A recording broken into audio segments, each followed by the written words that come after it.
Hulk is basically a monster. We try to give the player the feeling that they really are the Hulk. He's like the strongest one there is. Bull in a China shop, except the China shop is New York City. The strongest superhero ever. The ultimate power of the Hulk. He's the single most powerful character there is out there. He gets to experience being the Hulk. The player gets to indulge in all these crazy things he can't do in regular life. You felt like you could just run around wild and start destroying stuff. That's what the Hulk does. The action is over the top. You definitely won't like him when he's angry.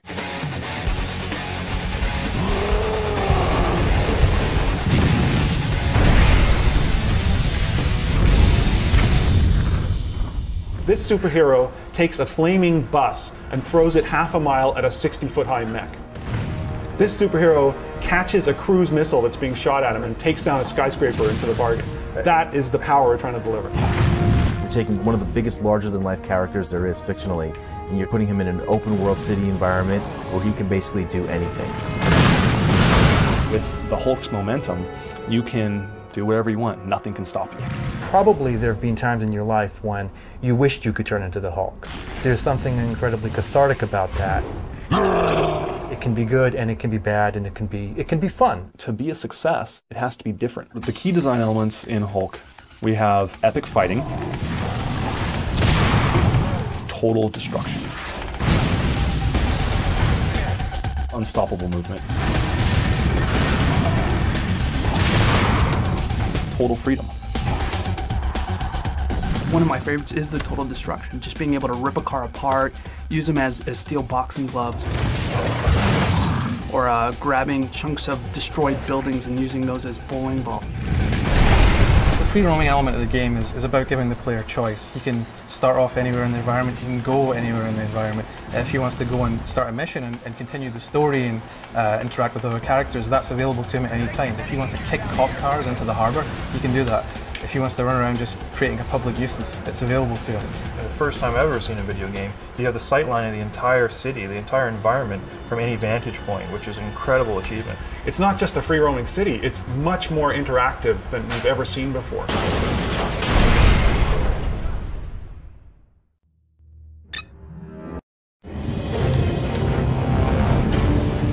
We worked really closely with Marvel, and they're always in there constantly making sure that the user's going to get this super over-the-top experience that they've never seen before with any other superhero character. Marvel has a lot of involvement in how we build this game.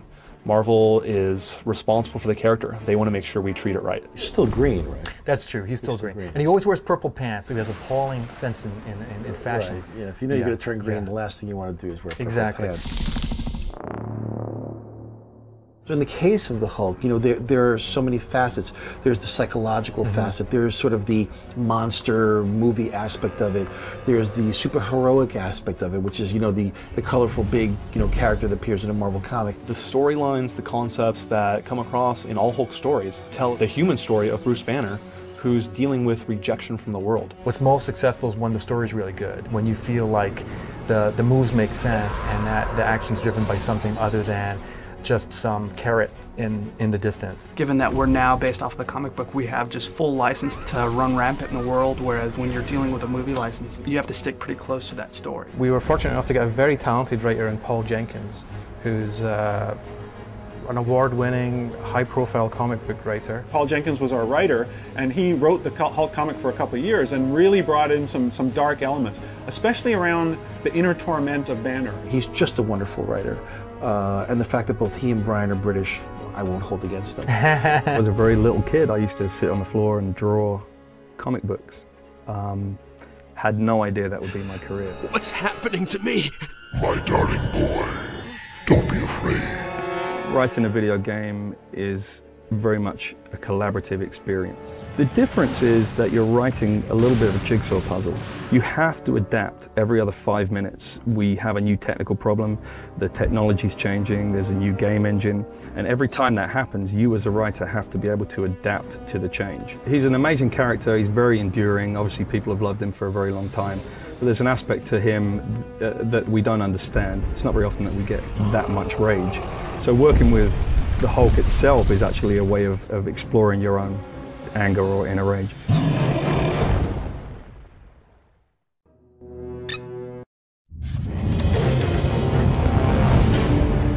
we went along with Brian Hitch's Ultimate series as our sort of goal for this is the type of comic book we want to try to reflect in our game. It was a lot more darker, a lot more epic. So I'm really happy with that, so that's going to be great. The fans of the Hulk are going to be very pleased, I think. Great. Actually, we have some art here that we just got today. These are some of the early concepts from Brian Hitch. So I just want to run these by everybody to kind of see if everyone's happy with early direction. Here he's kind of coming right at you in the image. Here he's just kind of got the classic Hulk pose where he's looking really strong, really aggressive. You got more of the shaven head, more of a mohawk type of a hairdo. And a lot more vascular. His muscles were more defined and vascular than previous versions of the Hulk. I spent a lot of my time figuring out how we're going to accomplish all of these great ideas. Finding the best composer, looking for the best sound effects designers in the world, looking for the best orchestra in the world, looking for the best writer for this project. It's pretty different from what Vlad and Tim do back at Radical.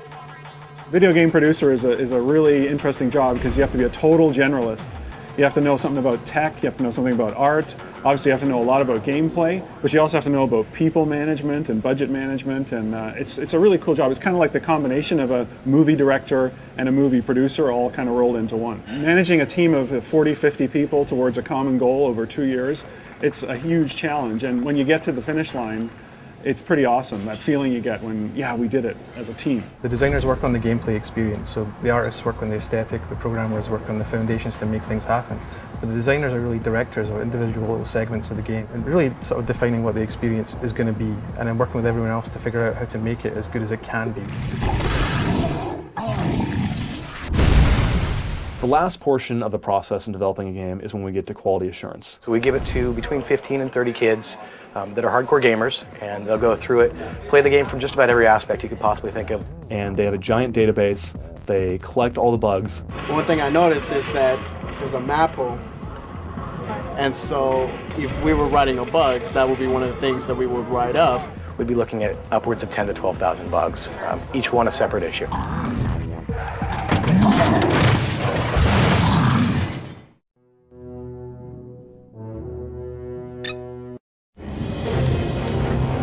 Because we're going for a more realistic story with some more mature themes, we're also having to go with, and I think it's a good thing, we're going with a more realistic art style, a gritty art style. You know, there's areas of the city that are kind of scummy, like real cities, and you know, there's some heavy-duty enemies and some heavy-duty weapons that happen that aren't necessarily over-the-top fantastic. They're real, they're based on, you know, military equipment.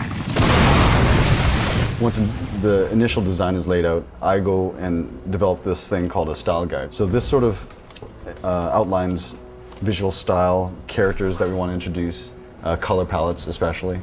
It would have similarities to Manhattan as far as it's an island and it's got, you know, different boroughs and different areas and, you know, surrounded by water and coastlines somewhat familiar. So we modeled it off of different cities, taking ideas from them to create what would be quickly acceptable as a big city feel. We really decided to take our physics system to the next level as well. So when Hulk runs into a car or slams it or pushes it back in the world, it will react realistically. And because he's so powerful, it's going to fly.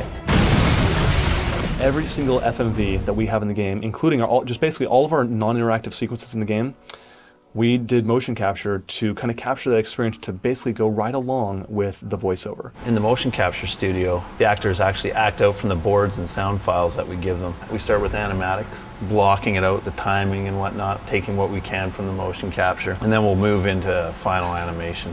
That's keyframing, facial animation, the final touches. A lot of our animations actually involves us acting it out. We will take a camera and we'll actually perform whatever move is required.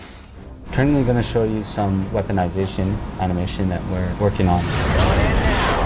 For weaponization, we really want to offer the ability for the player to interact meaningfully with all these props in the world. So he can knock a car out of his way if he's just running down the street, but he can also grab that car and toss it at enemies. He can toss it at a tank, he can toss it at a helicopter and pluck it out of the air. He can also grab many of the objects in the world and then change the shape of them to change the gameplay meaning. The current one I'm going to show is called Ball and Chain. It's basically a mace-like prop that Hulk wields around. There are tons of different types of weaponizations in the game, and they're released to you chapter by chapter as you go through the experience. So we think people will get a lot out of it. It's It's a pretty lengthy process sitting with the writers and working out the script. But that script is really going to dictate, essentially the Bible for the rest of the game, of where we're putting our FMVs, where we're putting our NISs and cinematics in the game. Here's a storyboard of our villain Blonsky talking to his wife, but his wife is actually a photograph of her. He's losing his mind, and the photographs are talking back to him. No, it's not like that. I promise. I'm not afraid of the mutation anymore. Not when I have this kind of power. The Abomination is like a dark reflection of the Hulk, whereas the Hulk generally does the right thing. Abomination has no qualms in indulging all of his darkest fantasies. He's the one who is theoretically actually stronger than the Hulk. And in order, yeah, my understanding, you could even ask the historians, he's even stronger, but the Hulk, when the Hulk gets angrier, as is well known, he gets stronger and stronger and stronger. So the deeper you get into the fight, the more the scales turn and the Hulk is able to compete. Geek.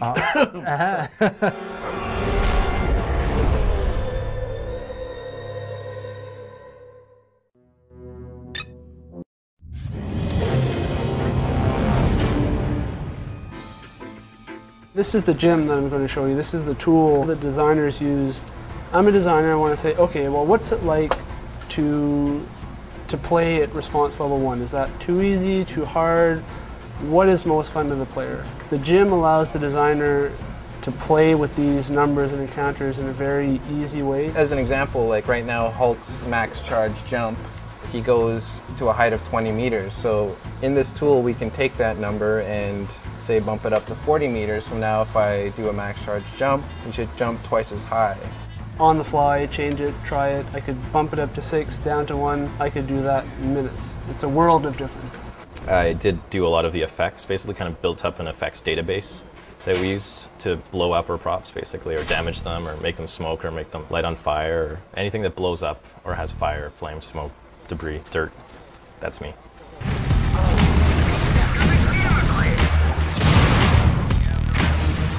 Basically, Hulk 1, every effect took up a chunk of memory. In Hulk 2, we have a way of instancing the effects, so it basically means each effect is kind of a clone of another effect. Before we could have one effect, we can maybe have 10 in place of that one effect now, so maybe 10 times more effects than Hulk 1.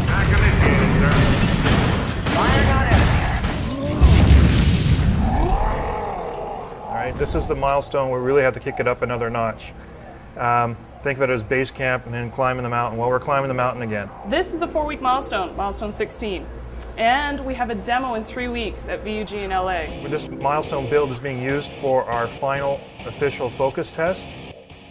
We need to make sure that it plays right.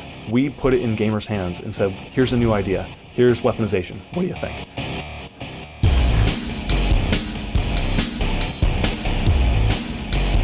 I've never done that, so that was something new and surprising. We have a database that we maintain, has over 3,000 gamers. We wanted to make sure they had not played Hulk before, at least this particular version of Hulk, and so it was a fresh, new experience for them. It makes it incredibly hard to try to grab and punch a helicopter while you're flying by them at 40 miles an hour. It doesn't give you like any type of control in the air. It's very interesting and exciting to know that what I have to say is actually going into the game. It was really cool because I had enough to say about a game that wasn't finished. It wasn't hard to talk about a game that's not done. You feel like you had like an active participation in the making of the game, and it's just makes you feel kind of important, you know? I like the consistency of feedback with the first group and the second group on some key items, things that we know we need to look at, and so ultimately, it's very valuable. It's going to help us make it a lot better game.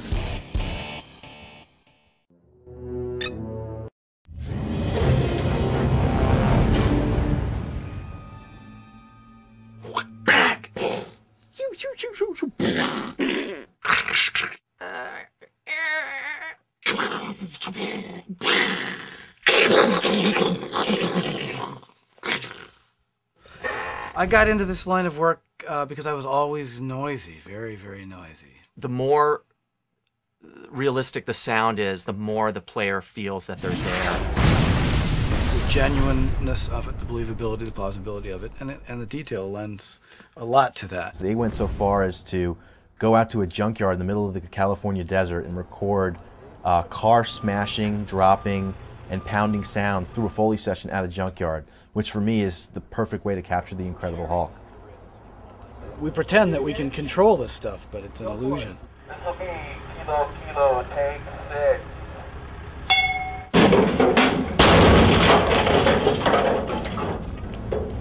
Cut.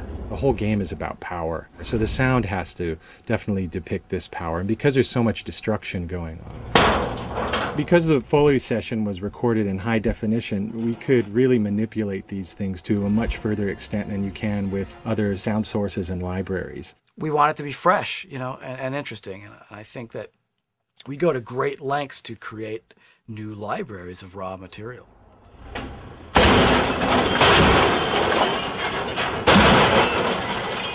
There's a lot of sound that gets recorded that you don't necessarily hear when you're out there, and that's what we're interested in. What sounded like a, you know, is in fact.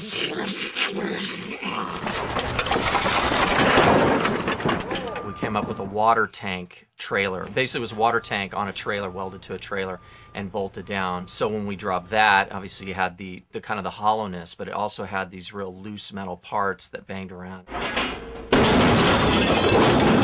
I think Brian got the bright idea of taking a grappling hook and hooking it up to the van, and then they took a tractor and dragged it and just ripped the thing like a can opener.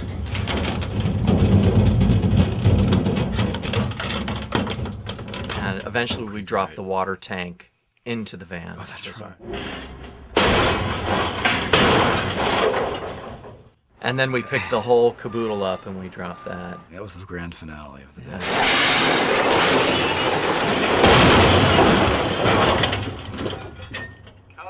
The sounds that you hear in the game are really a conglomeration of a bunch of different sounds.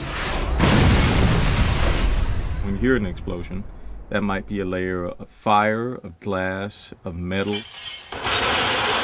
and that is what actually makes up one sound.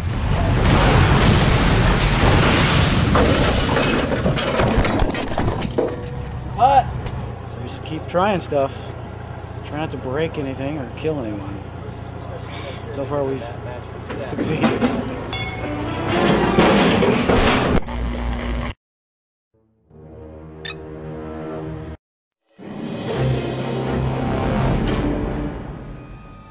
We started adding music, so I've taken the blocked FMV from the FMV guys, passed that on to Bill Brown, our composer, and he's done a track for that. So right now we're at a point where we have some dialogue and some music.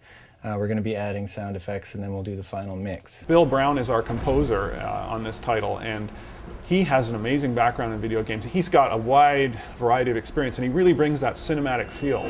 Wow, it's a little much. It gets like, I can't really hear the note anymore. It just becomes a noise at that point. I think I'd like a little more of the note there.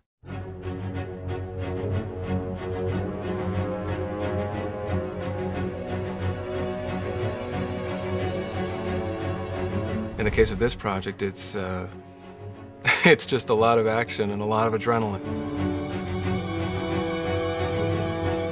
My job in the majority of this game is actually, the second you get in, you are just roaring from one end of the level to the other.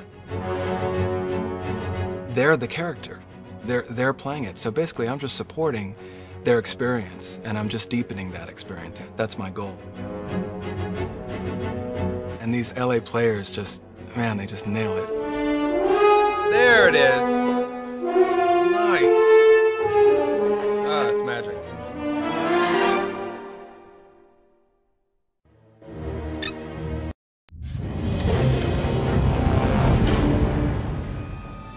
My name is Bruce Banner, and this is me. We went to Neil McDonough.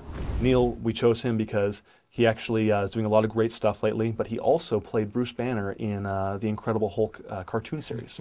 So Neil was already familiar with the character. I don't understand. Is this mission directive? He had the voice down, and he just had the right personality, perfect fit. I am the Hulk. I did this to myself, all in the name of science. You're not gonna like me when I'm angry. Next, Ron Perlman, the best monster voice I've ever heard. And he's a great actor. So he was the perfect fit for Emma Blonsky, I know what triggers it, you freak. I know how tough you are to the nearest decimal point. I don't need to know how to become like you. I need to know how to control it. What are you? I'm Ahab, and you're the big white whale. Now, open wide and say, ah. Banner, when he becomes the Hulk, that's his inner being really coming out, and whatever he went through in his life, he has a lot of pain inside, and the great thing is he gets to let it out. It has an emotional level to it also, which is so much more important. So when you're playing, there's obviously technique, and you have to be tough enough to stick with the program, but with Hulk, there's also that emotional thing. You get to play with your emotion and the Hulk's emotion, so I think it's going to be a big hit for kids and also for adults like myself. Hulk is not afraid. Hulk is the strongest one there is. Well, everyone recognizes the Hulk as a part of themselves, I think. It's the part of them which just wants to destroy, and it's those crazy ideas you get in your head at the spur of the moment, and most people, a healthy person, shuts those down, but the Hulk just acts on them. He just wants to destroy and wreck anything which gets in his way. And I think we've built a game which really kind of offers that opportunity for stress relief and rewards it and builds on it. Epic fighting. It's just an awesome experience. Everyone really gets very stoked about working on a video game and getting to realize their dreams in a sense, because they get to create whatever they want. This has been one of the most amazing experiences of my career. I think video games have the potential to be these great immersive movies where you play your own movie. He gets to experience being the Hulk. The Hulk just lets it out. He lets it rip, and this is what he is. And I think it's a really great metaphor for life, that if we could be more like the Hulk at times and just be freer with our thoughts and who we are, then I think the world would be a heck of a better place.